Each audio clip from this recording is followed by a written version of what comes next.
अस्सलाम वालेकुम बच्चों, कैसे हैं आप? तो आज हम शुरू कर रहे हैं। ये शॉर्ट क्वेश्चन हैं, एमसीक्यूज हैं चैप्टर नंबर 2 के। पेज नंबर है 52। तो बुक से ही इनकी रीडिंग करते हैं और साथ साथ करते जाते हैं। तो पहला पार्ट है 2.1 का। Encircle the correct answer from the given choices. ये चॉइसेस दिए गए हैं, इनमें से जो ट्रू है, जो करेक्ट है, उसको आपने निशान लगाना है। A body has translatory motion if it moves along a. तो ट्रांसलेटरी मोशन पीछे हम एक्सप्लेन कर चुके हैं, उस वीडियो को देख ले। तो थोड़ा सा मैं एक्सप्लेन कर देता हूँ। ट्रांसलेटरी मोशन हम पढ़ चुके हैं कि वो होती है लाइन विदाउट रोटेशन। इसकी डिफाइन में भी है, यानी एक लाइन पे मोशन है। ये लाइन क्या है? ये स्ट्रेट लाइन भी हो सकती है, कर्व्ड भी हो सकती है, जैसे ये है, ये स्ट्रेट लाइन है। या करंट पाथ पे ऐसे भी मोशन हो सकती है, ऑब्जेक्ट की मोशन। पीछे बुक पे भी ये एक्सप्लेन किया हुआ है। लेकिन इसमें रोटेशन नहीं होती। रोटेशन का मतलब है ऐसे जाना और फिर वापस आना। वापसी का कोई रास्ता नहीं है इसमें भी। ऐसे जाना और वापस आना नहीं है, ऐसे जाना ही है कर्व्ड पाथ पे, या ऐसे सीधी लाइन पे। उसको हमने कहा था। या ट्रांसलेट एक लफ्ज होता है इसका। आप इंग्लिश में क्वेश्चन आता है कि ट्रांसलेट इनटू उर्दू। ट्रांसलेट का मतलब होता है कि एक हालत से दूसरी हालत में इसको चेंज करो। यानी इंग्लिश में वो लिखा हुआ है पैराग्राफ, उसको आपने उर्दू में ट्रांसलेट करना है, चेंज करना। तो इसमें भी ये है कि एक हालत से बॉडी जो है दूसरी हालत में आगे चली जाती है। वापसी का रास्ता नहीं है। तो वापसी जब होगी तो वो फिर रोटेशन हो जाएगा, वो और टॉपिक है। जैसे क्या है, ये हर जगह शायद। तो इसमें ये है, ये पार्ट स्ट्रेट लाइन है। स्ट्रेट लाइन पूरी डिफाइन नहीं है। सर्कल में जो होता है वो तो सर्कुलर मोशन होती है। लाइन विदाउट रोटेशन जो है, ये इसकी सही डेफिनेशन है, सही डिफाइन है। इस पे आपने निशान लगाना है। तो अगला है number 2। The motion of a body about an axis is called. Axis के गिर्द बॉडी की मोशन जो होती है उसको हम रोटेटरी मोशन कहते हैं। ये पीछे हम पढ़ चुके हैं। जैसे ये थी ना फिंगर, फिंगर के ऊपर उसने बाल रखा हुआ था ऐसे, तो बाल जो है वो ऐसे घूम रहा था। ये हमने पढ़ा था कि रोटेटरी मोशन है। या टॉप था लट्टू, वो बुक पे बनाया हुआ है ऐसे लट्टू, तो वैसे वो घूम रहा था अपने एक्सेस के अराउंड, ऐसे उसकी मोशन थी, ऐसे घूमता था। या कार का स्टीयरिंग था। ये सारी रोटेटरी मोशन की एग्जांपल्स थी। तो इस पे आपने निशान लगाना है। सर को आगे तीसरा क्वेश्चन है, which of the following is vector. Vector quantity क्या होती है, कौन सी है? ये हम पीछे एक्सप्लेन कर चुके हैं कि जिसमें डायरेक्शन होगी जो वेक्टर होगा, दूसरा वेक्टर नहीं होगा। स्पीड में भी डायरेक्शन नहीं होती, डिस्टेंस में नहीं होती, डिस्प्लेसमेंट में डायरेक्शन होती है। ये पावर का यूनिट है। जैसे पावर होती है बल्ब की पावर होती है, वो इंजन की पावर होती है, इसमें कोई यूनिट नहीं होता पावर में। डिस्प्लेसमेंट में, सॉरी, इसमें तो डायरेक्शन नहीं होती पावर में। डिस्प्लेसमेंट में डायरेक्शन होती है, वेलोसिटी में डायरेक्शन होती है। तो ये होते हैं वेक्टर। तो चौथा क्वेश्चन है, if an object is moving with constant speed then its distance time graph will be straight line होगा। तो स्ट्रेट लाइन, कौन सी स्ट्रेट लाइन होगी? तो इसका आंसर है इंक्लाइन टू टाइम एक्सेस। तो कैसे है? Along time axis. ये भी नहीं होगा। मैं एक्सप्लेन कर देता हूँ कि ये कैसे है। पहले तो ये देखेंगे कांस्टेंट स्पीड होती क्या है, इसकी डिफाइन हम पीछे पढ़ चुके हैं कि इक्वल इंटरवल ऑफ टाइम में इक्वल डिस्टेंस अगर कोई बॉडी कवर करती है तो उसको हम कहेंगे कि वो बॉडी जो है कांस्टेंट स्पीड के साथ जा रही है। जैसे ये अगर हम ग्राफ प्लॉट करें किसी बॉडी की मोशन का ऐसे, तो ये अगर ओरिजिन हो, ये लाइन आगे लग गई है, इसको छोड़ दें। तो इधर टाइम अगर हम बना लें, तो इधर हम अगर डिस्टेंस बना लें ऊपर की तरफ, तो ये देखें कि पहले 5 सेकंड में बॉडी यहाँ पर होगी। 10 मीटर का डिस्टेंस अगर कवर करे, अगले 5 सेकंड में वो 20 मीटर का कर ले, अगले 5 सेकंड में यहाँ पर 10 हो जाएगा ना, सॉरी, यहाँ पर 15 हो जाएगा। 5 5 का वक्फा है। 15 के बाद फिर 30 बन जाए। तो इस तरह हम इसको ऊपर बढ़ाएं, इसको ऊपर बढ़ाएं, जैसे पहले ग्राफ एक्सप्लेन कर चुके हैं, तो यहाँ पर पॉइंट लगेगा। इसको ऊपर बढ़ाएं, इसको बढ़ाएं तो यहाँ पर पॉइंट, इसको बढ़ाएं तो यहाँ पर पॉइंट। तो ये लाइन ड्रा करें तो ये एक लाइन बनेगी, होगी तो ये स्ट्रेट लाइन। स्ट्रेट लाइन सीधी लाइन को कहते हैं। ये लाइन जरा सही नहीं लगी, आप स्केल के साथ लगा लेना। ये स्ट्रेट लाइन है लेकिन ये इनक्लाइंड है। इनक्लाइंड इस लाइन को कहते हैं, स्लोप को कहते हैं, जो पीछे हम डिफाइन कर चुके हैं स्लोप को। ये टेढ़ी सी लाइन है स्लोप। ये एंगल बनाती है कोई ना कोई हॉरिजॉन्टल के साथ, ऐसे एंगल बनाती है, तो इसको हम स्लोप कहते हैं। जो इनक्लाइंड टू टाइम एक्सेस होगी, टाइम एक्सेस क्या है, ये है टाइम एक्सेस, तो इसके साथ इनक्लाइंड बनेगी, इसके साथ नहीं बन रही, इसके साथ इनक्लाइंड बन रही है। तो अलॉन्ग टाइम एक्सेस भी नहीं होगी। अलॉन्ग तो ये होता है, ये ऐसे हो, पैरेलल ये होता है, ये भी नहीं होगा। तो ऐसे ये इसका आंसर है। आ गया है बच्चों पांचवा question. A straight line parallel to time axis के जो पैरेलल होती है straight line on a distant time graph जब प्लॉट करें तो वो टेल्स, वो हमें क्या देती है, एट रेस्ट देगी। ये भी ग्राफ हम पीछे एक्सप्लेन कर चुके हैं, देख लें ज़रा, रिवाइज कर लें। ऐसे है,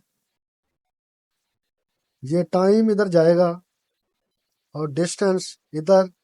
तो ये ग्राफ पहले प्लॉट कर चुके हैं कि बॉडी अगर फर्ज करें यहाँ से मूव करके इस पॉइंट पर 10 मीटर पर पहुंच गई, और 10 मीटर पर पहुंच कर फर्ज करें गाड़ी खराब हो गई, या वहां पर कुछ स्टेशन है या कुछ भी है, तो टाइम तो चल रहा है, टाइम तो नहीं रुकेगा। यहाँ पर बॉडी है तो टाइम 5 हो गया, 5 सेकंड, तो यहाँ पर 10 सेकंड हो गया, यहाँ पर 20 सेकंड हो गया, तो बॉडी तो वहीं पे रुकी हुई है। लिहाजा यहाँ से ये लगेगा निशान, यहाँ से ये लगेगा, इधर से ऊंचे ऊपर बढ़ाए तो ये लगेगा, ऐसे एक लाइन बन जाएगी। ये लाइन जो होगी ये पैरेलल टू टाइम एक्सेस है, ये टाइम एक्सेस है, इसके लाइन बन जाएगी पैरेलल। तो बॉडी जब रेस्ट भी होगी उस वक्त ही ऐसी सूरत हाल पैदा होगी। तो इसमें बी पार्ट है, ये सही है, इसका आंसर है। आगे आ जाएगी, छठा क्वेश्चन है, the speed time graph of A car is shown in the figure, which of the following statement is true. कौन सी स्टेटमेंट ट्रू है। ये स्पीड टाइम ग्राफ यहाँ पर प्लॉट किया हुआ है, ये इधर वेलोसिटी है या स्पीड है, तो इधर है टाइम, ये बढ़ता जा रहा है, इधर वेलोसिटी है, ये पीक पर वेलोसिटी है। तो यहाँ से देखें वेलोसिटी कम होकर नीचे की तरफ आ रही है, टाइम बढ़ता जा रहा है, इसलिए ये लाइन बनी है। तो जी ये रेक्टेंगल का एरिया हुआ लेंथ मल्टीप्लाई बाई ब्रेड्थ, इसको 2 पर अगर आप डिवाइड कर लें तो ये आ जाता है area of triangle. Right angle triangle का एरिया होता है ये। तो ये ट्राइंगल बन रही है, ये जो क्वेश्चन में है, इसका एरिया फाइंड कर लें।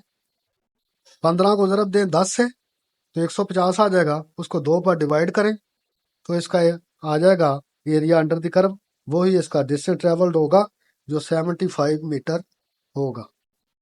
तो जी नेक्स्ट क्वेश्चन है 7, which one of the following graph is representing uniform acceleration. तो यूनिफॉर्म एक्सेलरेशन जो है वो कौन सा ग्राफ यहाँ पर रिप्रेजेंट करेगा उसको। तो पहला पार्ट इसका ये है कि डिस्टेंस और टाइम के दरमियान ये दोनों क्वांटिटीज ग्राफ प्लॉट किया गया है। तो ये आपको पीछे मैंने एक्सप्लेन किया है कि डिस्टेंस और टाइम जो है एक्सेलरेशन कभी भी नहीं देता। ये डिस्टेंस और टाइम जो है ये वेलोसिटी देता है, क्योंकि डिस्टेंस को टाइम पर डिवाइड करें तो वेलोसिटी हासिल होती है। ये इसका आंसर नहीं हो सकता, ये याद रखना। आगे बी पार्ट है कि डिस्टेंस और टाइम के मबैन जो ग्राफ प्लॉट किया गया है ये क्या है, पैरेलल टू टाइम एक्सेस है, तो ये भी नहीं हो सकता, डिस्टेंस और टाइम नहीं हो सकता। आगे सी पार्ट है, ये इसका आंसर है, मैं उसको इसको एक्सप्लेन कर देता हूँ। डी पार्ट है, तो डी पार्ट में भी वेलोसिटी टाइम के ग्राफ प्लॉट किया है, लेकिन इसमें कर्व जो बनाई है ये देखे कभी कम हो रही है, ज़्यादा हो रही है, ये वेरिएशन हो रही है, तो ये यूनिफॉर्म नहीं है। एक्सेलरेशन तो है इसमें लेकिन यूनिफॉर्म नहीं है। ये सी पार्ट है, तो ये कैसे है ये देख लें ज़रा। ये ऐसे होगा वर्टिकल लाइन, और ऐसे होगी हॉरिजॉन्टल लाइन, इधर होगा टाइम, इधर होगी वेलोसिटी। तो ये वेलोसिटी इसमें देखें डिक्रीज हो रही है, इंक्रीज नहीं हो रही। इसमें फर्ज करो पहले यहाँ पर वेलोसिटी है हमारे पास 20 मीटर पर सेकंड है, तो टाइम यहाँ पर 0 है, तो ये डॉट यहाँ पर लगेगा। आगे टाइम तो बढ़ेगा, कम नहीं होगा। ये 5 सेकंड टाइम हो गया, तो वेलोसिटी उसकी डिक्रीज होके 15 पे आ गई। वेलोसिटी इसमें डिक्रीज हो रही है, इसको ऊपर ले जाए, वो पॉइंट यहाँ पर लग जाएगा ऐसे इसके सामने, इन दोनों डिटेल्स के सामने।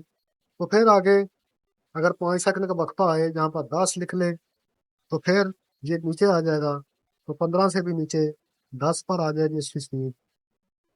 तो फिर क्या होगा, ऐसे आगे निशान लगाएं तो ये ऐसे लगेगा, इस तरह आगे लगाते जाएं तो ये हमें एक लाइन हमें ऐसी मिलेगी। ऐसे ये लाइन जरा सीधी नहीं लूंगी, हमारा ये सीधी लाइन होगी, स्केल इधर नहीं है मेरे पास। तो ऐसे लाइन बनेगी, और ये होगा यूनिफॉर्म एक्सेलरेशन। क्यों?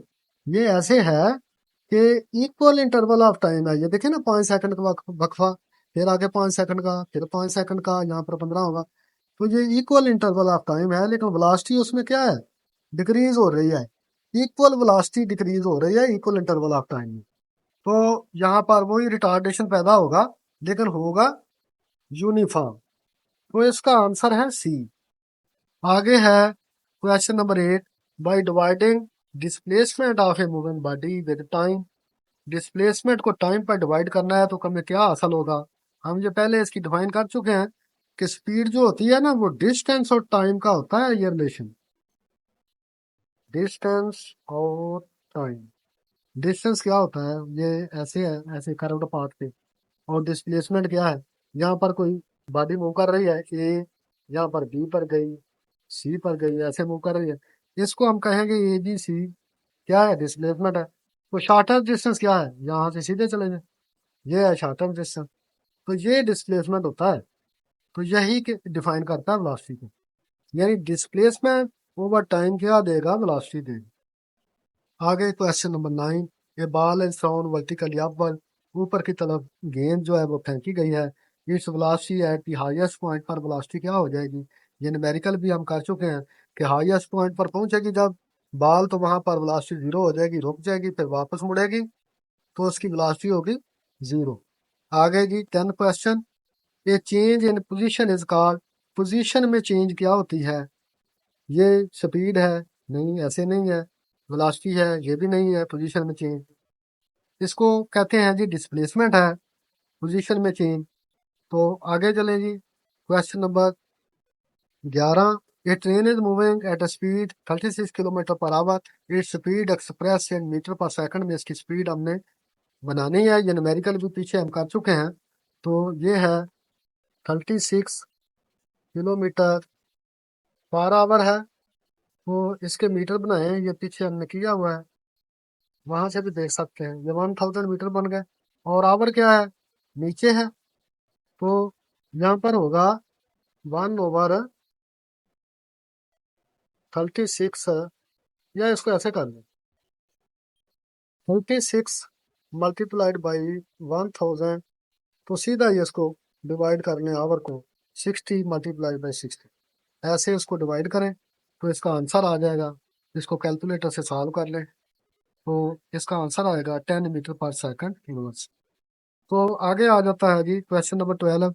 ये car start from rest, car जो है वो रेस्ट से स्टार्ट करती है। तो ये न्यूमेरिकल है, यहाँ इसने एमसीक्यू में डाल दिया है। तो ये एमसीक्यू तो नहीं है इतना लंबा चौड़ा, ये मैंने सॉल्व किया है। ये कार स्टार्ट फ्रॉम रेस्ट, तो रेस्ट से स्टार्ट करेगी, तो जिस तरह पहले कर चुके हैं, रेस्ट स्टार्ट करेगी तो वी जीरो। तो वी एफ क्या है, 25 मीटर पर सेकंड, तो ये भी लिख लें। तो टाइम 20 सेकंड, और यहाँ पर हमने डिस्टेंस फाइंड करना है, एच कितना ट्रेवल करेगी। तो कैसे करेंगे?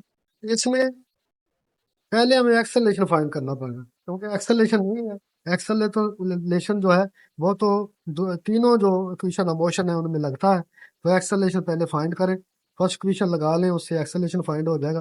We f is equal to we i plus 80। तो वी एफ कितना है, 25, वी आई जीरो है। एक्सेलरेशन जो फाइंड करेंगे, और टाइम कितना, 20। इसको ए हम फाइंड कर लेंगे ऐसे, जिस तरह न्यूमेरिकल पीछे थी वो। तो फिर आप दूसरी इक्वेशन लगा दें यहाँ पर, s is equal to V A T plus half a T square, क्योंकि यहाँ पर टाइम का जिक्र भी है। तो जब टाइम का जिक्र होगा तो फिर S is equal to V A T plus 1/2 A T square ये लगेगा। तो S is equal to we I, तो यहाँ पर जीरो है, ये जीरो फैक्टर हो गया। अब इसको ये वैल्यू सारी पुट करें और यहाँ पर आंसर इसका आ जाएगा 250 मीटर। तो ये थे बच्चों एमसीक्यूज, ये सॉल्व हो गए हैं सारे।